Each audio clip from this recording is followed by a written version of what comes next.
جنت تو دور، جنت کی خوشبو بھی نہیں ملے گی، جنت کی خوشبو سے بھی محروم ہو جائیں گی۔ ہمارے اور آپ کے اوپر ہے اپنی بیٹیوں کو کیسے پہنانا ہے، کیسے کپڑے پہنانا ہے، کیا پڑھانا ہے، کہاں جانا ہے۔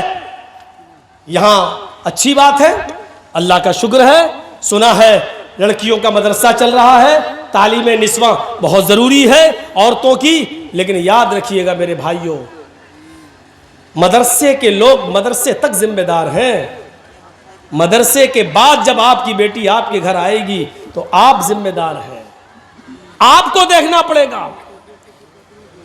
آن لائن پڑھائی ماحول ہے دیجئے، لیکن آپ وہاں بیٹھیے، آپ کے پاس ٹائم نہیں ہے، آپ اپنی بیوی کو وہاں بٹھائیے کہ میری بچی کے پاس بیٹھے، بھائی کو بٹھائیے کہ وہ آپ کے پاس بیٹھے، 1 گھنٹہ 2 گھنٹہ کمرے میں بند ہو کر وہ پڑھ رہی ہے آن لائن، اور 2 گھنٹے کے بعد پھر پڑھائی ختم، پھر ہاں تھوڑا سا کام کر رہی ہوں۔ اب کیا کام کر رہی؟ میں یہ نہیں کہہ رہا ہوں بدگمانی کریے، لیکن یہ دروازے ہیں، دروازے چور، دروازے چور۔ سردیوں کے دن کا تو لڑکیاں دعا مانگتی ہیں، اللہ سر کیوں؟ اچھا موقع ہوتا ہے، لحاف اندر ڈال ڈال کے واٹس ایپ چلاتی ہوں، کون دیکھ رہا ہے؟ سردی ہے، ہماری بیٹی سو رہی ہے اور پتہ چلا کہ اندر موبائل چل رہا، واٹس ایپ چل رہا ہے، گفتگو چل رہی ہے۔ ان چیزوں نے دروازے کھولے۔ آپ کو معلوم ہے حضرت مریم کی کفالت کر رہے تھے حضرت زکریا، اور جب مریم کے پاس محراب کے اندر، مسجد کے اندر بے موسم پھل آ گئے۔ بے موسم پھل کا مطلب سمجھ رہے ہیں؟ سیب کا موسم نہیں سیب دیکھا، کیلے کا موسم نہیں کیلا دیکھا، کس نے؟ حضرت زکریا نے۔ سورہ مریم پڑھیے میرے بھائیوں، جیسے ہی حضرت زکریا نے مریم کے پاس بے موسم پھل دیکھے، یہ وہی مریم ہے جو اتنی پاک دامن ہے کہ جن کو ان کے کسی شوہر نے، کسی مرد نے نہیں چھوا، اللہ نے اسی مریم سے عیسیٰ کو پیدا کیا۔ یہ وہ مریم ہے جن کی پاک دامنی کا اعلان عرش والے نے، اللہ نے کیا ہے۔ یہ مریم ہے جن کی پاک دامنی کا اعلان اللہ نے کیا، لیکن ان کے پاس مسجد کے اندر جب بے موسم پھل دیکھے، زکریا نے، ان کی سرپرست نے جب بے موسم پھل دیکھے تو حضرت زکریا کو غصہ آیا۔ ان پھلوں کو دیکھ کر مریم کی طرف دیکھا، انا لک ھذا، اے مریم یہ کیا ہے؟ یہ پھل تیرے پاس کہاں سے آ گیا؟ تربوز کا موسم نہیں تربوز دیکھ رہا ہوں، خربوزے کا موسم نہیں خربوزہ دیکھ رہا ہوں، آم کا موسم نہیں آم دیکھ رہا ہوں، یہ بے موسم پھل تیرے پاس کہاں سے آئے؟ نیک تھی، پاک دامن تھی، کسی مرد سے اس نے بات تک نہیں کی تھی، کوئی اس کا بوائے فرینڈ نہیں تھا، اس لیے دل کی آواز دل سے کہتی ہے، اے زکریا، اے میرے سرپرست، آپ نے مجھے پال پوس کر بڑا کیا ہے، میں آپ کو دھوکہ کیسے دے سکتی ہوں؟ یہ کسی لڑکے نے نہیں دیا ہے، یقین کیجئے آپ کی دی ہوئی تعلیم کا اثر میرے اوپر چڑھا رہے گا، یہ کسی بوائے فرینڈ نے نہیں دیا ہے۔ قالت ہوا من عند اللہ، چیخ کر کہتی ہے مریم، اے میرے سرپرست، یہ اللہ کی طرف سے آئے ہیں، یہ بے موسم پھل کوئی فرشتہ لایا ہے، کسی لڑکے کا اس میں کوئی ہاتھ نہیں۔ جب مریم کی کلاس لی جا سکتی ہے، جب اللہ کی اس نیک بندی کی کلاس لی جا سکتی ہے، اور اس کا سرپرست بے موسم پھل کے بارے میں مریم سے پوچھ سکتا ہے، تو آپ کو اپنی بیٹیوں پر کیسے بھروسہ ہو گیا ہے؟ کیسے سوال نہیں کرتے؟ یہ موبائل تیرے پاس کہاں سے آیا ہے؟ تو گھر سے گئی تھی، تیرے ہاتھ میں رومال نہیں تھا، اب یہ رومال تیرے پاس کہاں سے آیا ہے؟ تو گھر سے ایک کتاب لے کے نکلی تھی، اب یہ 3 کتابیں اور کاپی لے کر آئی، یہ کہاں سے آئی ہے؟ تیرے موبائل میں بیلنس نہیں تھا، آج 200 روپے کا بیلنس یہ تیرے موبائل میں کہاں سے آ گیا ہے؟ تیرے موبائل میں تیرے ڈیڈی، تیرے ابو کے علاوہ کسی کا نمبر نہیں تھا، یہ 4-5 جگہوں کی مس بیلیں پڑی ہیں، یہ نمبر کس کی ہے؟ تمہیں شرم نہیں آ سکتی؟ تم اپنی بیٹیوں سے یہ سوال نہیں کر سکتے ہو؟ جب مریم سے سوال کیا جا سکتا ہے، وہ مریم جن کو اللہ تعالیٰ نے پاک دامن کہا ہے، جس کی پاک دامنی کا اعلان اللہ اللہ نے کیا ہے. جب اس پاک دامن عورت سے سوال کیا جا سکتا ہے تو ہم اور آپ کون ہیں؟ میرے بھائیوں اپنی بیٹیوں پر اتنا بھروسہ کیے بیٹھے ہیں. کرنا پڑے گا حساب, لینا پڑے گا ہمیں اپنی بیٹیوں کا حساب. اور نہیں لیتے ہو تو تیار رہو, پلانیں گے ہو چکی ہیں. ہماری بچیاں دوسروں کی بہویں بنیں گی اور غیر مسلم بچے پیدا کریں گی. اب ان کے پیٹ سے پیدا ہونے والے بچوں کے نام لکشمن, رام چندر, ہنومان یہی سب رکھے جائیں گے. انتظار کرو آپ اس وقت کا. بات تو صحیح ہے مولانا, لیکن اتنی دیر تک کے لیے صحیح ہے, بس اتنی دیر تک کے لیے, جتنی دیر کے لیے ہم یہاں بیٹھے ہوئے ہیں اتنی دیر کے لیے. یہاں سے جائیں گے ہنستے ہوئے جائیں گے, لڑتے ہوئے جائیں گے, اپنی سائیکل اور گاڑیاں نکالتے ہوئے یہاں سے ہٹ ہٹ پہلے ہم نکل رہے, ہٹ جی, وہی پرانی روش پہ ہم آ جائیں گے. اور زیادہ موقع ملا تو روش بدلیں گے نہیں. سیلفی لینے کی, مولانا صاحب کا فوٹو لے لیں, اپنے ساتھ لے لیں, ہم اپنے دوستوں کو شیئر کریں گے, یہ ثابت کریں گے کہ دیکھو جرجی صاحب سے مل کے آئے. ان چیزوں نے آج دین کا شوق نکال دیا ہے, جلسوں کو رسم و رواج کا مالک بنا دیا ہے. جلسوں میں دینداری آئے تو کہاں سے آئے, جلسوں سے عبرتیں ملے تو کہاں سے ملے, جب جلسوں میں رسم و رواج عام ہو جائے. میرے بھائیوں, سیلفی لینے کے چکر میں, فوٹو لینے کے چکر میں آدمی ایک دوسرے کے ساتھ لڑ مرے, اتنی اجازت نہیں ہے شریعت کے اندر. یہ ویڈیو بن رہا ہے, ایک حد ہے, چلیے یہ چینل پہ ڈال دیا جائے گا. آج جرجی صاحب بھاٹول بنگال میں اتر دیناج پور میں ہے, کل یہ تقریر پوری دنیا میں پہنچ جائے گی. ایک مقصد ہے, لیکن آپ کے ساتھ سیلفی کا کیا مقصد ہے؟ آپ کیا کریں گے؟ شریعت ایسی سیلفیوں کو حرام قرار دیتی ہے جس کا کوئی مقصد نہ ہو. میرے بھائیوں یاد رکھیے, میری بالکل اجازت نہیں ہے کہ آپ کوئی میری سیلفی لیں, اور اس کے باوجود اگر آپ لیتے ہیں تو اس کے گناہگار آپ ہیں, ہم نہیں, کیونکہ ہم منع کر چکے ہیں.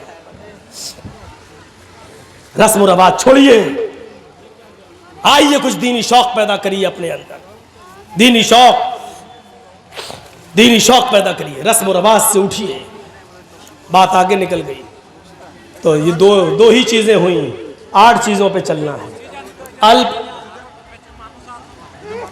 یہ جو بیٹھے ان کی بات صحیح ہے بھائی, آپ لوگ تھوڑا سا بیٹھ جائیے یا ادھر ہو جائیے, ان کو دیکھنے دیجئے, وہ بھی تو بیچارے اتنی دور سے آئے ہیں. بس بیٹھیے, ٹھیک. تو میرے بھائیوں اس کے اندر 8 خوبیاں پائی جائیں گی. کون کون سی؟ کم بولے گا, دوسری مستقبل کی, فیوچر کی باتیں بتائے گا, تیسری چیز گیانی ہوگا. گیانی, اللہ کے رسول صلی اللہ علیہ وسلم کو تو ان پڑھ کہا جاتا ہے, امی, اور مہابھارت کہہ رہی ہے وہ گیانی ہوں گے. اس میں کوئی شک نہیں کہ اللہ کے رسول صلی اللہ علیہ وسلم ان پڑھ تھے اس معنی میں کہ آپ کو دنیا میں کسی نے پڑھایا نہیں تھا, آپ کا کوئی استاذ نہیں تھا. جب آپ کو یہ کہا جائے کہ امی تھے تو اس کا 2 معنی ہے. ایک معنی تو یہ تھا, اس کا ایک معنی یہ ہے آپ امی تھے نہیں ان پڑھ, اس کا معنی یہ ہوگا کہ آپ کو دنیا میں کسی نے پڑھایا نہیں. لیکن ان پڑھ کا مطلب یہ نہیں ہے, نعوذ باللہ. ان پڑھ کی 2 قسمیں ہوتی ہیں. ایک تو یہ ہوتا ہے کہ وہ ان پڑھ ہے بیچارہ, جانتا, پڑھا نہیں ہے, اس کو اس کے ماں باپ نے پڑھایا نہیں, لیکن وہ جاہل نہیں ہے, وہ بھائی عقل مندی کی باتیں کرتا ہے, شعور کی باتیں کرتا ہے, اچھا بزنس بھی چلا رہا ہے, اور قاعدے سے بیٹھتا بھی ہے, قاعدے سے بات بھی کرتا ہے. تو لوگ کیا کہتے ہیں, پڑھا لکھا ضرور نہیں ہے لیکن قاعدے کا ہے, تمیز کا ہے. اور ایک ان پڑھ وہ ہوتا ہے جس کو اس کے ماں باپ نے پڑھایا نہیں, اور ساتھ میں اس کو ماحول بھی غلط ملا, کھڑے ہو کے پیشاب کرتا ہوا جا رہا نالی میں. ایک 2 بچے ہم بتائیں گے نہیں کہاں کے, اوپر چھت پہ کھڑے ہو کے دیکھتے کوئی آدمی گزر رہا, وہیں سے انہوں نے چڈی اتاری, پیشاب کر دیا, اس کے سر پہ گر رہا. ہم لوگوں کے ساتھ ایسا ہو چکا ہے. تو ایک یہ ہوتا ہے کہ پڑھایا نہیں ماں باپ نے, دوسرا ان پڑھ بھی بنایا. اللہ کے رسول صلی اللہ علیہ وسلم اس معنی میں ان پڑھ تھے کہ دنیا میں کسی نے آپ کو پڑھایا نہیں, لیکن اللہ کے رسول صلی اللہ علیہ وسلم بہت بڑے عالم تھے. آپ سے بڑا عالم کوئی تھا ہی نہیں. جب یہ کہا جائے کہ عالم تھے تو پھر پڑھانے والا کون؟ تو اس کا معنی یہ ہوگا کہ اللہ کے رسول صلی اللہ علیہ وسلم کو اللہ نے پڑھایا، اور جس کو اللہ نے پڑھایا ہو اس سے بڑا کوئی عالم ہو سکتا ہے؟ نہیں۔ ان پڑھ تھے، دنیا میں کسی نے نہیں پڑھایا، لیکن آپ سے بڑا کوئی عالم نہیں تھا۔ کیوں؟ کیونکہ اللہ نے پڑھایا، اور خود اللہ تعالیٰ نے فرمایا سورہ اعلیٰ پڑھیے، سورۃ الاعلیٰ پڑھیے، اور دیکھیے کیا کہا، سَنُقْرِئُكَ فَلَا تَنْسَى، سَنُقْرِئُكَ فَلَا تَنْسَى۔ آئے محمد صلی اللہ علیہ وسلم، ہم آپ کو ایسا پڑھائیں گے کہ آپ بھولیں گے نہیں۔ کیا کہا اللہ نے؟ ہم آپ کو ایسا پڑھائیں گے کہ آپ بھولیں گے نہیں۔ تو اللہ نے کیا کہا؟ ہم پڑھائیں گے۔ تو کس نے پڑھایا نبی کو؟ اللہ نے۔ اور انسان کو جب پڑھاتا ہے تو اس کا پڑھایا ہوا سبق انسان کو یاد بھی رہتا ہے اور بھول بھی جاتا ہے۔ مثلا ہمیں ہمارے استاذ نے 20 سال پہلے کیا پڑھایا، آج آدھا یاد ہے آدھا یاد نہیں ہے۔ ہم آپ کو کیا پڑھا رہے ہیں ابھی، اور 1 گھنٹہ 1.5 گھنٹہ 2 گھنٹہ بولنے کے بعد آپ سے پوچھیں ہم نے کیا پڑھایا آپ کو، تو آپ کو بہت سی باتیں یاد ہوں گی اور بہت سی بھول جائیں گے، بہت سی آپ باتیں بھول چکے ہوں، کیونکہ انسان کو جب پڑھاتا ہے تو پڑھانے والا بھی بھول جاتا ہے، اور جس کو پڑھایا گیا ہے وہ بھی بہت سی باتیں بھول جاتا ہے۔ لیکن جب اللہ کسی بندے کو پڑھاتا ہے تو اللہ تو بھول ہی نہیں سکتا، اور اللہ کا پڑھایا ہوا بندہ بھی اس سبق کو کبھی بھلا نہیں سکتا۔ سَنُقْرِئُكَ فَلَا تَنْسَى، اے نبی ہم آپ کو ایسا پڑھائیں گے کہ آپ بھولیں گے نہیں۔ اللہ کے نبی کو جب ان پڑھ کہا جائے تو اس کا مطلب یہ ہوا کہ کسی انسان نے نبی کو نہیں پڑھایا، لیکن جب یہ کہا جائے کہ اللہ کے نبی سے بڑا کوئی عالم نہیں، تو اس کا مطلب یہ ہے کہ اللہ کے نبی کو اللہ تعالیٰ نے پڑھایا، اور جس کو اللہ پڑھائے اس سے بڑا گیانی کوئی ہو سکتا ہے؟ نہیں۔ تو اللہ کے رسول کو کیا کہا گیا؟ تیسری صفت کہ وہ بہت بڑے گیانی ہوں گے۔ کیوں گیانی ہوں گے؟ کیونکہ جس کو اس کا رب پڑھائے اس سے بڑا گیان کس کے پاس ہو سکتا ہے؟ کس کے پاس؟ اور آج دیکھ لیجئے میڈیکل سائنس بھی آج محتاج ہے محمد رسول اللہ کی تعلیم کی۔ یہ 1400 سال پہلے بتایا تھا نا مسواک کرو، آج میڈیکل سائنس بتلا رہی ہے کولگیٹ کرنے کے نقصان کیا ہے، اور نیم کی یا پیپل کی مسواک کرنے کے فائدے کیا ہیں، آج میڈیکل سائنس بتلا رہی ہے۔ یہ ٹیشو پیپر ہوتے ہیں نا، جو آپ اس میں چلے جائیے فلائٹ کے اندر، پلین کے اندر، تو یہ بہت سے رکھے ہوئے ملیں گے، اور ان کے ٹوائلٹ میں چلے جائیے تو یہی سب ملیں گے آپ کو۔ اٹھائیے اور لیٹرن کرنے کے بعد پوچھ کے وہیں پھینک دیجیے۔ زمانہ کل تک ہنس رہا تھا، اللہ کے رسول صلی اللہ علیہ وسلم نے کہا تھا کہ جب تم استنجا کرنے جاؤ تو مٹی کے 3 ڈھیلے استعمال کر لو، 3 سے کم ڈھیلے استعمال نہیں ہونا چاہیے۔ مٹی کے ڈھیلوں پر ہنستے تھے لوگ، کیا محمد صاحب نے مٹی کے ڈھیلے ارے پانی نہیں تھا، مٹی کے ڈھیلے بتا رہے ہیں۔ آج اسی میڈیکل سائنس نے یہ بتا دیا کہ مٹی کے ڈھیلے جراثیم کو، کیڑوں کو، گندے کیڑوں کو اور خطرناک کیڑوں کو مارنے میں زیادہ صلاحیت رکھتے ہیں، اور گندگی کو جذب کرنے کی زیادہ صلاحیت رکھتے ہیں۔ آپ دیکھ لیجئے بہت سے برتنوں کو جب آپ صاف کریں، صرف سے صاف کرنے کے بعد، رن صابن سے صاف کرنے کے بعد بھی چکناہٹ باقی رہ جاتی ہے، تو پھر اس کو مٹی لا کر صاف کیا جاتا ہے، اور مٹی سے اس چکناہٹ کو دور کیا جاتا ہے، کیونکہ مٹی کے اندر جراثیم کو مارنے کی زیادہ صلاحیت موجود ہے۔ آج کی میڈیکل سائنس نے اس کو بتا دیا۔ محمد رسول اللہ صلی اللہ علیہ وسلم سے بڑھ کر کوئی گیانی ہوگا؟ میڈیکل سائنس بتا رہی ہے۔ ناک میں پانی ڈالو وضو بناتے وقت، چڑھاؤ، جب روزے سے ہو تو زیادہ مت کھینچو، حلق میں چلا جائے گا، اور جب روزے سے نہ ہو تو کھینچو۔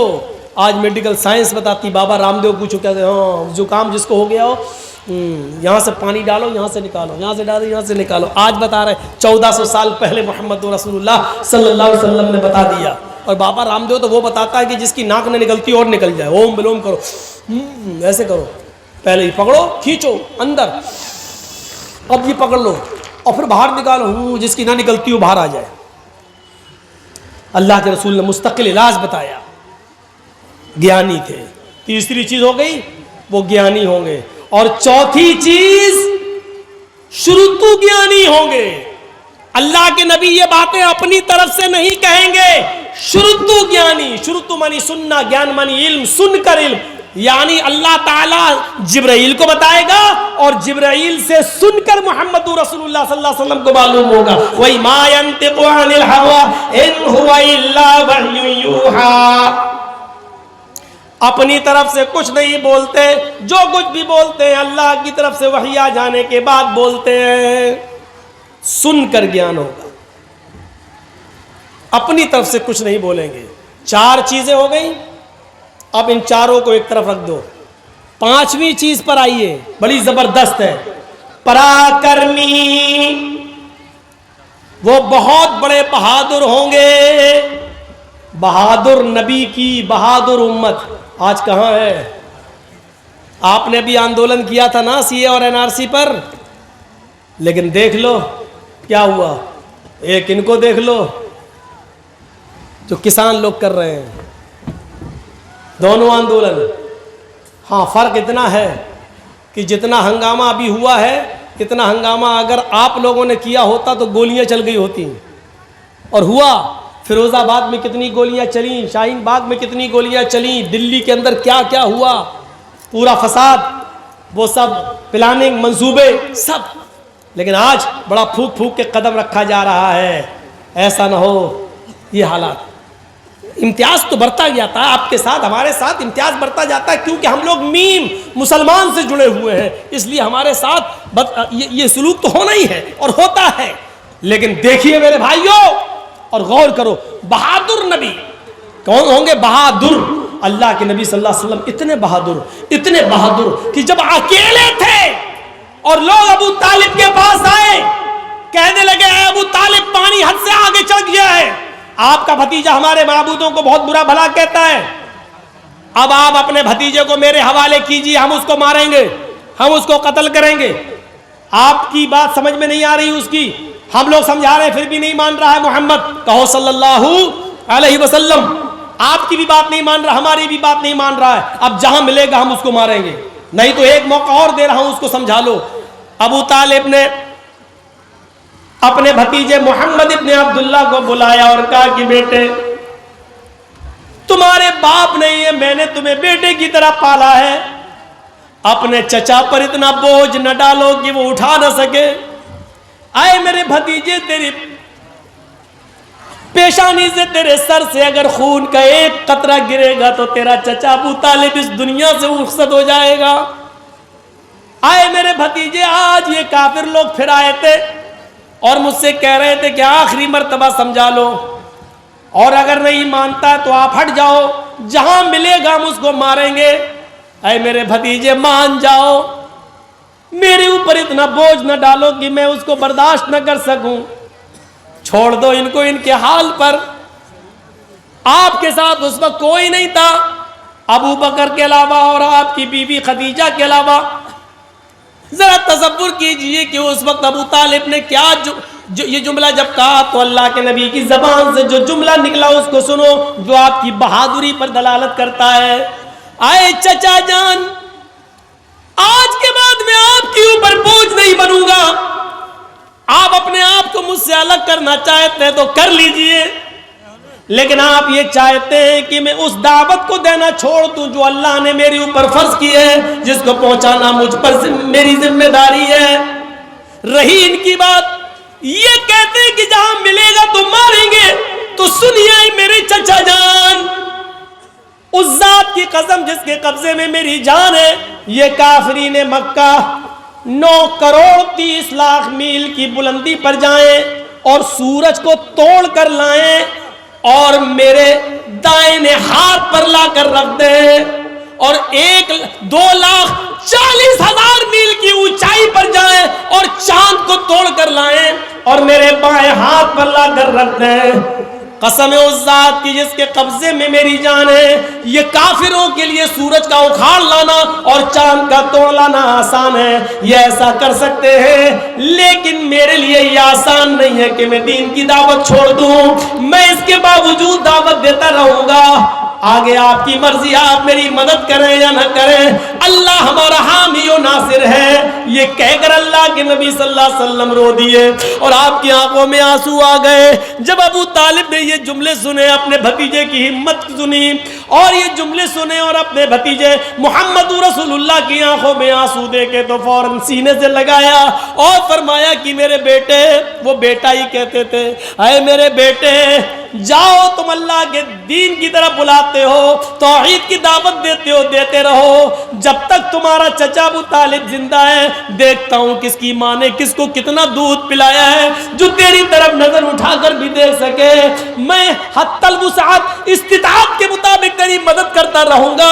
اے میرے بھتیجے جا، میں تیری آنکھ میں آنسو نہیں دیکھ سکتا، اے میرے بیٹے تم جاؤ اور دعوت توحید دو۔ آپ کے یہ جملے، یہ سورج لے آئیں، چاند توڑ لائیں، دائیں بائیں ہاتھ پر رکھ دیں، پھر بھی میں نہیں مانوں گا، آپ کی بہادری کی طرف اشارہ کرتا ہے۔ یہ بہادری تھی، پراکرمی، وہ بڑا بہادر ہوگا۔ ایک مرتبہ اللہ کے نبی بازار کا سفر کر رہے ہیں، راستے میں ایک مقابلہ ہو رہا ہے کشتی کا، دنگل، ہم لوگوں کے یہاں پر بھی ہوتے ہیں نا دنگل، کشتی لڑی جاتی ہے، دنگل ہو رہا ہے۔ دنگل کا بڑا شوق تھا اس زمانے میں، دیکھنے لگے دنگل۔ اس میں ایک پہلوان تھا جس کا نام تھا رکانہ، اس کو کوئی نہیں ہرا پاتا تھا۔ جیسے آج کل بھی بہت بڑے بڑے وہ پیدا ہو گئے نا، وہ